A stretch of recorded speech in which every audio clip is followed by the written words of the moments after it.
बिस्मिल्लाहिर्रहमानिर्रहीम। नाज़रीन, मैं हूँ अज़मत ख़ान और आप देख रहे हैं प्रोग्राम अज़मतनामा। आज का ये जो व्लॉग है, यकीनन ये एक ब्रेकिंग न्यूज़ है उन लोगों के लिए जो यूबीआई से वाबस्ता हैं किसी भी तौर पर। अगर वो यूबीआई के मुलाज़म हैं तब भी उनके लिए एक ब्रेकिंग ख़बर है, और अगर वो कंट्रीब्यूशन देते हैं या लेबर मुलाजमीन हैं, लेबर के लोग हैं, लेबर नुमाइंदे हैं, जिस तरह से भी हैं, ये उन लोगों के लिए ब्रेकिंग न्यूज़ है जो हम आपको देने जा रहे हैं। एक ऐसा शख्स जिसने अरबों रुपए नुकसान पहुंचाने का सहूलतकार रहा हो, ईओबीआई में मेहनत कशों के फंड्स का बेदरेग इस्तेमाल किया हो, घर के अखराजात भी कोई शख्स ऐसे नहीं करता जिस तरह इसने सरकारी इदारे में रहते हुए अखराजात किए, नुकसान पहुंचाया, फिर उसके बाद पैसे की रेल पेल से ऐसा खेलता रहा कि बड़े बड़े अफसरान इसकी जेब में होते थे और FIA और नैब के अफसरान तो गोया दम भरते थे इसके आगे और इसके हाथ दुलाते थे। एक ऐसा अफसर जिसकी दास्तान बड़ी लंबी है और आज के इस एपिसोड में हम आपको बताएंगे कि अब उसका हशर क्या हुआ है और हशर होने के बाद कौन से ईओबीआई के अफसरान हैं जो उसको बचाने की भरपूर कोशिश कर रहे हैं। आज के इस व्लॉग में जानेंगे। हमारी मोहतरम शख्सियत मोहतरम इसरार अयूबी साहब मौजूद हैं। इसरार अयूबी साहब, थोड़ा सा बताएं कि ब्रेकिंग न्यूज़ जो है ये फ़ौरन ही मेरे ख्याल में अपने नाज़रीन को दे देनी चाहिए कि ये क्या है और कितना तगड़ा अफसर था, किस ग्रेड का अफसर था जिस अफसर को डिसमिस कर दिया गया है और कितनी अरसा इसका केस चला। थोड़ा सा इसके बारे में बताएं कि ये अफसर था कौन, इसका नाम मैं चाहता हूँ कि आपकी ज़बान से लोग सुने। क्या नाम था इसका, कितनी अरसा? शुक्रिया अज़मत ख़ान साहब। ये यूबीआई की एक अजब गज़ब करप्शन की अजब कहानी आपके सामने जो है हम पेश करेंगे। यूबीआई के जो मौजूदा चेयरमैन हैं खाकान मुर्तज़ा साहब, तो उनका एक ये बड़ा दबंग कदम है कि तकरीबन कोई 10 सालों से ये जो अफसर थे आसिफ आज़ाद, गुल मोहम्मद आज़ाद, ये ज़फ़र इकबाल गोंदल के ज़माने में 2010 से 2013 के दरमियान जो उन्होंने गैर कानूनी तौर पर मुल्क के मुख्तलिफ़ शहरों में कराची, सखर, लाहौर, इस्लामाबाद, फैसलाबाद, चकवाल में तकरीबन 18 अराज़ी उन्होंने खरीदी थी जो बड़े इंतहाई बुलंद कीमतों पे ख़रीदी थी, जिस पर सुप्रीम कोर्ट के उस वक़्त के चीफ जस्टिस थे जस्टिस इफ्तिखार मोहम्मद चौधरी, उन्होंने सू मोटो नोटिस लिया था और ये केस आज भी ज़ेर समाअत है। जी बिल्कुल। तो ये जो आसिफ आज़ाद हैं ये बुनियादी तौर पर उस मरकज़ी किरदार है और जो काफ़ी अरसे से समझिए कि अपने आप को बचाने की कोशिश कर रहा था। तो बहरहाल इनके साथ जो अभी तफसील ये था क्या, अभी ये इसको ओहदा क्या था यूबीआई में, उस वक्त ओहदा क्या था और अब क्या था? मैं आपको बताऊं, यूबीआई में जिन लोगों की भी भर्ती मशकूक हुई है ना, तो वो उनके कारनामे फिर इसी तरह के काले करतूत की शक्ल में होते हैं। ये आसिफ आज़ाद किसी प्राइवेट चैनल पे अकाउंट्स अफसर वगैरह थे, तो किसी भारी सिफारिश पर ये यूबीआई में बराह रास्त बगैर किसी टेस्ट के, बगैर किसी तरीके टेस्ट के ये डायरेक्टर भर्ती हुए थे फाइनेंस के।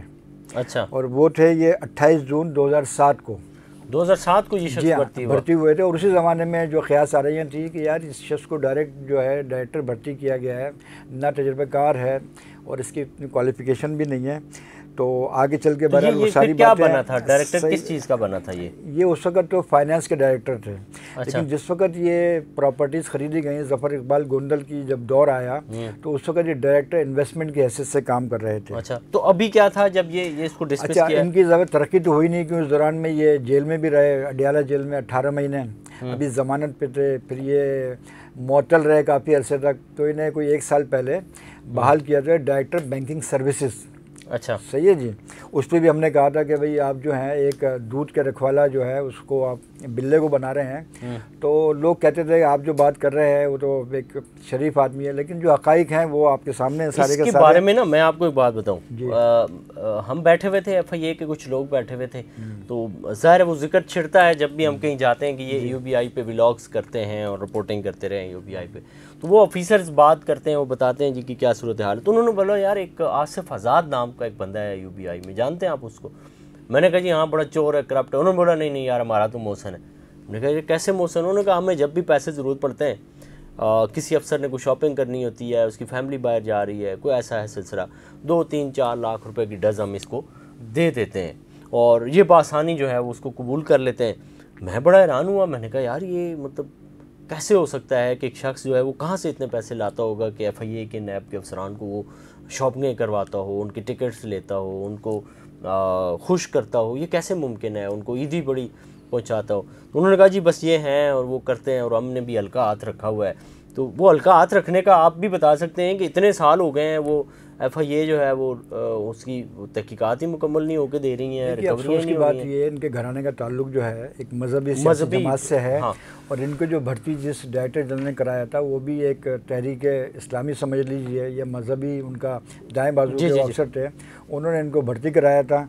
और इन्होंने जो है जब ये ज़फ़र इकबाल गोंदल आए तो इन्होंने उसकी खुशनुदी हासिल करने के लिए जो इनके अफसर बाला थे, यानी फाइनेंस डिपार्टमेंट के जो हेड थे अब्दुल मजीद साहब, उनको बिल्कुल बाईपास करते हुए, ठीक है, ये हर जो प्रॉपर्टी ख़रीदी जाती थी उसकी फाइल बगल में दबाकर ज़फ़र इकबाल गोंदल के पास जाते थे। हालांकि मजीद साहब ने इनको मना भी किया और अब्दुल मजीद साहब तो ऐसे जानदार अफसर थे, प्रोफेशनल अफसर थे कि उन्होंने जो ज़फ़र इकबाल गोंदल की तमाम जो गैर कानूनी काम थे उस पर उन्होंने उसको प्रोटेस्ट किया।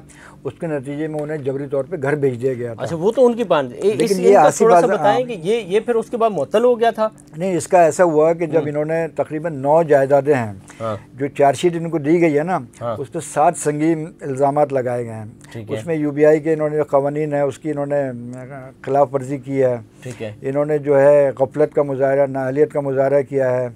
इन्होंने जो है गबन किया है पेंशन फंड के अंदर। ये चार्जशीट आप पढ़ रहे हैं? चार्जशीट इनको जो दी गई है। ठीक है। अच्छा, अब बात ये है कि UBI में इससे पहले भी चेयरमैन आए, लेकिन बात ये है कि हर चेयरमैन जो है वो मसलियत का शिकार रहा। ये इनके जो साथ के लोग हैं ना, तो वो इनकी पुष्पनाई करते रहे, बेचारा बेचारा कह के। अभी भी मैं देखता हूँ कि अगर ये आप बात करें, बोलते हैं यार वो बेचारा, तो मैं कहता हूँ ये किस तरह का बेचारा है कि जिसने UBI को। एक बात आपको मैं काटूंगा यहाँ पे, ये जो ये लफ्ज़ अच्छा आ गया है तो मैं चाहता हूँ कि इस पर थोड़ा सा इसको खोलें, हम नाज़रीन को बताएं कि बेचारा क्या होता है। ये मतलब इसको बेचारा कहने वाले लोग कौन है? चले कुछ के नाम मैं बता दूं, आप अगर नहीं नाम ले सके तो आप यस नो कर दी। बिलाल अजमत भी इसके पीछे है जी, कह सकते हैं, वो इसकी पोस्ट पे नहीं कर रहा है। जी। और वाहिद खुर्शीद कंवर जो खुद एक करप्ट शख्स जिसको निकाला गया था, वो DG इन्वेस्टमेंट था, जो निकाल दिया था उसको। जी हाँ, बिल्कुल वो निकला। वो भी है इसके पीछे। जो बेटा है बैरिस्टर अली वाहिद जो है ना, वो इनके आजकल वकील हैं। इन्होंने कोशिश की थी कि इस फैसले के खिलाफ जो है ये हाई कोर्ट से कोई ना कोई रिलीफ ले आए, लेकिन हाई कोर्ट ने इनको रिलीफ नहीं दिया। फाइनेंस के कौन कौन अफसर इसके पीछे हैं? तो फाइनेंस के जो अफसर हैं इसमें तो 2007 से ताल्लुक़ रखने वाले लोग हैं ना, ठीक है, और या जिनकी मशकूक भर्तियाँ हुई हैं, ठीक है। तो मशकूक भर्ती वाला जो है वो अपने पेटी भाई के लिए जो है ना पूरा जोर लगाता है और मिसलीड करते हैं, चीज़ों को छुपाते हैं, रुकावट डालते हैं। मैं तो कहूँगा बल्कि जो खाकान मुर्तज़ा साहब है, लोग अगर इसको मदरसा ना समझें, लेकिन ये हकीकत है कि वो जो है ना वो UBI से तमाम जो काली भेड़ें हैं ना उनको उससे पाक करना चाहते हैं। लेकिन अफसोस की बात यह है कि उनके जो इर्द गिर्द जो लोग हैं या उनकी जेब में जो खोटे सिक्के हैं उनको आखिर तक जो कोशिश करते हैं कि इस शख्स को नाकाम बनाया जाए।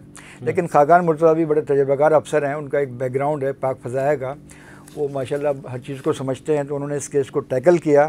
तो आसिफ आज़ाद ने तकरीबन 9 जायदादें हैं पाकिस्तान में जो इन्होंने बराह रास्त ख़रीदी थी। इन्होंने उसमें ये समझिए कि जो बोर्ड की एक ज़ैली कमेटियाँ होती हैं उसमें एक इन्वेस्टमेंट कमेटी है, वो किसी भी मामले की सिर्फ सिफारिशात पेश कर सकती है लेकिन मंजूरी नहीं दे सकती। ठीक है। इन्होंने क्या किया कि बोर्ड को बालाए ताक रखते हुए वो तमाम के तमाम जो 9 प्रॉपर्टियां हैं उसकी फहरिस्त हमारे पास है। उसमें इस्लामाबाद की प्रॉपर्टी है, फैसलाबाद की प्रॉपर्टी है, फिर इस्लामाबाद की प्रॉपर्टी है, अरबों रुपए की प्रॉपर्टी है। इन्होंने उसकी जो ख़रीदारी है उसको इन्होंने उसके नोट जो है उसकी नोटिंग इन्होंने इनिशिएट की। ठीक है जी। और उस पार्टी को इन्होंने जो है ना चेक की अदायगियाँ की। ठीक है। तो जैसे ही ये सुप्रीम कोर्ट ने नोटिस लिया था तो उस वक्त अयूब शेख साहब थे चेयरमैन UBI के, उन्होंने आसिफ आज़ाद को मुलाजमत से मुअत्तल कर दिया था। अच्छा। तो काफ़ी अर्से मुअत्तल रहे, लेकिन मुअत्तली में आजकल क्या फ़ायदा, सरकारी मुलाजमीन को तनख्वाह पूरी मिलती है, घर में बैठो ऐश पूरे मिलते हैं, घर बैठे तनख्वाह लें आप। ठीक है जी। काम भी कोई ना करे। तो इन्होंने तकरीबन 10 साल तक जो है इन्होंने घर बैठे तनख्वाह ली है और भारी तनख्वाह है इनकी। उसमें फ्रिंज बेनिफिट भी है, उसमें गाड़ी भी है, उसमें सारे अलाउंसेज हैं जो माले मुफ्त दिल बेरहम की तरह ये लोग जो है ना, यानी कोई इनके अंदर किसी किस्म की नदामत नहीं मैंने पाई। वो तो ज़ाहिर है गैरत निकल गई। तो वो फिर कोई नदामत जिनमें नहीं पाई। तेरा आसरा वाली कहानी ये जो है काबिल रहम बने रहते हैं आम अफसरों के सामने। अच्छा, UBI के बहुत सारे अफसरान मुलाजमीन को ना इन सारी हकीकत का जो हमारे पास हमारे ज़राए से हमें मिल जाता है, ये हमारी दिलचस्पी है, उनको इसका पता ही नहीं कि ये जो शख्स है इसके करतूत क्या है। तो बहरहाल अच्छा, इसको फिर ये हुआ कि ये गंद साफ हुआ 25 जून 2024 को। हाँ नहीं, इनको पहले तो 13 अक्टूबर 2022 को चार्जशीट किया गया। ठीक है। चार्जशीट के बाद जाहिर बात है उसमें तरीक़ाकार है, तादीबी कार्रवाई का, उसमें टाइम दिया जाता है, पूरा प्रोसीजर अडॉप्ट किया गया, इनसे जवाब तलब किया गया। इनका जो जवाब, हाँ नहीं, इससे पहले इनकी जो इंक्वायरी कराई गई तो यूबीआई में उस वक्त चूँकि सीनियर अफसर नहीं थे, तो आसिफ इकराम साहब हैं, पाकिस्तान एडमिनिस्ट्रेटिव सर्विस के secretary information science and technology, हुकूमत सिंध के। ठीक है। तो इन्होंने इनकी शफाफ गैर जानिबदाराना इंक्वायरी की और उसमें भी इंक्वायरी में साबित हुआ कि इन पे जो चार्जशीट में जो इल्ज़ामात लगाए गए हैं वो तमाम के तमाम बिल्कुल दुरुस्त हैं और साबित हुए हैं। और उन्होंने इंक्वायरी अफसर ने जो है अपनी रिपोर्ट यूबीआई में 18 अगस्त 2023 को जमा करा दी, यानी पिछले साल। उसके बाद वो फाइल पड़ी रही, क्योंकि यहाँ पर जो कुछ लॉबी है ना, जो 5 प्यारे हैं जो चेयरमैन को घेरे रहते हैं, वो आमतौर पे ऐसी चीज़ों को थोड़ा सा पेंडिंग में डाल देते हैं। और ये तक मैंने देखा है कि कौन लोग हैं ये 5 प्यारे, नाम नहीं लेते हैं, कौन सा हमें ये तमाम वो लोग हैं जो इस वक्त यूबीआई के नाक कान और साहिब इख्तियार है। और ये तक कहा जाता है कि यार इसको अभी रहने दो, ये बेचारा मर जाएगा, ये बेचारा रिटायर होने वाला है। अब बात ये पैसा किसका है? ठीक है, ये पैसा है मेहनत कशों का, जो अपनी गरीब पेंशन के लिए उम्मीद में जमा कराते हैं। और ये मालूम रहम की तरह जो है ना अरबों रुपए के, ये तो मैं बता रहा हूँ एक किस्त है। हमारे पास ऐसे बेशुमार केसेस हैं जिसमें यूबीआई पेंशन फंड को जो है ना अरबों रुपए का नुकसान पहुंचाने वाले आज भी यूबीआई में कलीदी ओहदों पर बैठे हुए हैं। और इस पे तो लगे हाथों एक बात ये भी कर लेते हैं, अक्सर लोग हमें ये कहते हैं कि यार चेयरमैन की मदद सराही करते हैं उसको ज़्यादा, भाई इतना अच्छा काम किया है। आप लोग हमेशा कहते हैं जी हमारे फंड पर डाका मारा गया। अबे भाई, जिसने डाका मारा था उसको निकाला है, थोड़ा सा अप्रिशिएट तो कर दो। जी बिल्कुल। वो जा करके को मिल लो, उसको बोलो यार ये आपने बहुत अच्छा काम किया है, ताकि थोड़ा सा लोगों को हौसला अफजाई मिले और लोगों को पता चले यार ये मेहनत कश जो है, ये मजदूर रहनुमा जो हैं, मजदूरों के नुमाइंदे जो हैं, ये कम से कम को बोल सकते हैं। बहरहाल चलें, ये तो उनका। अच्छा, इसने जो वैसे तो अरबों रुपये का नुकसान पहुँचाया है और उसकी वजह ये वो प्रॉपर्टीज़ अभी तक यूबीआई को नहीं मिली हैं और उसमें मुख्तलिफ फैसले बोर्ड में होते रहे हैं। तो यूबीआई का जो पैसा है ना वो तकरीबन 34 अरब रुपए का उस ज़माने में 2013 में उसकी मालियत थी। अब लगाइए कितना हो गया होगा।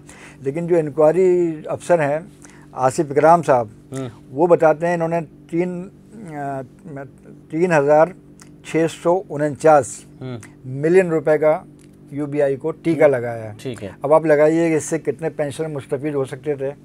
और इस शख्स ने जो है अपने ज़ाती मफादात समझ लें या ज़फ़र इकबाल गोंदल की खुशनुदी के लिए किस तरह से यूबीआई को नुकसान दिया। एक कस्टोडियन है, हालांकि ये कस्टोडियन होते हैं पेंशन, वो तो बिल्कुल ठीक हो गया, हमने सारी चीज़ें बता दी। हमें थोड़ा सा ही बताएं, अब फिर 25 जून 2024 को इसका अच्छा इसके बाद फिर जो नहीं निकाला नहीं, इसके बाद ऐसा होता है, देखिए कानून में मुलज़मान को ना बड़े हुकूक हासिल है। मैं तो कहूँगा कि कोई ज़्यादती ना हो जाए। आखिरी मरहले पर ज़ाती सुनवाई वो भी हुई है, ज़ाती सुनवाई इनकी हुई है 25 जून 2024 को। चेयरमैन यूबीआई एक मजाज अथॉरिटी हैं। ठीक है। और उसके साथ वहाँ पे जो एचआर का हेड था, इन्वेस्टमेंट का हेड था, जो यूबीआई की नुमाइंदगी कर रहे थे इंक्वायरी रिपोर्ट में, तो इनसे कहा गया है कि भाई ये जो आपके खिलाफ इल्ज़ामात हैं कि आपने इन्वेस्टमेंट कमेटी जो है उसकी सिफारिशात पे किस तरह से ज़मीनों की खरीदारी की थी आपने। ठीक है जी। तो इन्होंने जो अपना मौक़िफ़ पेश किया वो गैर तसल्ली बख्श था। ठीक है जी। उनको बार बार इस बात पे कहा गया कि भाई आप बताएं, कोई डॉक्यूमेंट साबित करें। और वो जो डॉक्यूमेंट्स ला रहे हैं, तो उस मीटिंग में जो 58 बोर्ड ऑफ ट्रस्टीज़ की मीटिंग है उसमें वाज़ेह तौर पे लिखा हुआ है कि ये जो इन्वेस्टमेंट कमेटी है ये सिर्फ किसी भी सौदे की सिफारिशात जो है दे सकती है, लेकिन उसका हतमी फैसला बोर्ड ऑफ ट्रस्टीज जो है यूबीआई का उन्होंने सैफ फरीकी 16 रुकनी वो करेगा। जी बिल्कुल। ये तमाम कार्रवाई के बाद जो खाकान मुर्तज़ा साहब हैं उन्होंने इसको मुलाजमत से डिसमिस कर दिया। और डिसमिस की जब कार्रवाई हो रही थी तो उनके जो गुमाश्ते अफसरान हैं वो मुसलसल जो इसमें लगे हुए थे कि किसी तरह से ये बच जाए। और मैं बताऊं कि एक आला अफसर ने फाइनेंस के, जो बज़ाहिर बड़े मासूम सूरत के और उसके शख्सियत के मालिक हैं, उन्होंने इसको जानबूझकर 15 रोज़ की छुट्टी दे दी ऐसे मौके पर जबकि उसका एक किस्मत का फ़ैसला हो रहा था, ताकि वो जाकर अपने लिए कोई कानूनी रिलीफ हासिल कर सके। लेकिन वो वहाँ से नाकाम लौटा। बस मतलब उसके गया बाद सही वो अदालत जी अदालत गया वो अदालत गया, वही अली बैरिस्टर अली वाहिद जो वाहिद खुर्शीद का बेटा है, जी हाँ, लेकिन नहीं मिल सका। वजह ये तमाम कार्रवाई कानूनी तरीके से हो रही थी, शफाफ तरीके से हो रही थी।